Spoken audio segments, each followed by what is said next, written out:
અંકલેશ્વર નગરપાલિકા દ્વારા શહેરમાં સ્વચ્છતાની સ્થિતિ સુધારવા અને પર્યાવરણના જતન માટે કડક પગલાં ભરવાનું શરૂ કરાયું, જેના ભાગરૂપે પાલિકાની ટીમ દ્વારા શહેરના વ્યસ્ત એવા 3 રસ્તા શાક માર્કેટ વિસ્તારમાં વિશેષ સ્વચ્છતા અને જનજાગૃતિ અભિયાન હાથ ધરવામાં આવ્યું હતું.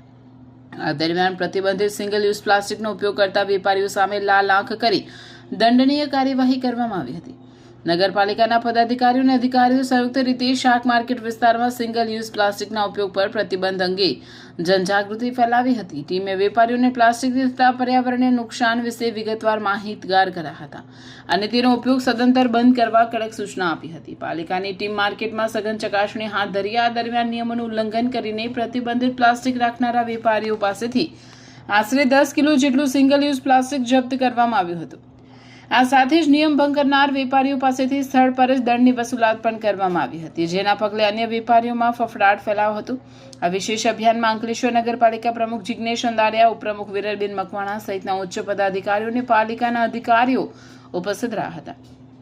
તેમણે સ્થાનિક નાગરિકો અને વેપારીઓને અપીલ કરતા જણાવ્યું હતું કે અંકલેશ્વરને સ્વચ્છ, હરિયાળું અને પ્લાસ્ટિક મુક્ત બનાવવા માટે સૌ કટિબદ્ધ બનીએ અને પાલિકાની આ ઝુંબેશમાં પૂરતો સહયોગ આપે તેવી અપીલ કરી. નગર સેવા સદન દ્વારા સ્પષ્ટ ચીમકી આપવામાં આવશે કે આગામી દિવસોમાં પણ સિંગલ યુઝ પ્લાસ્ટિક વિરુદ્ધ આ પ્રકારની તપાસ અને જનજાગૃતિ અભિયાન સતત ચાલુ રાખવામાં આવશે અને નિયમ તોડનારાઓ સામે વધુ કડક પગલાં લેવાશે.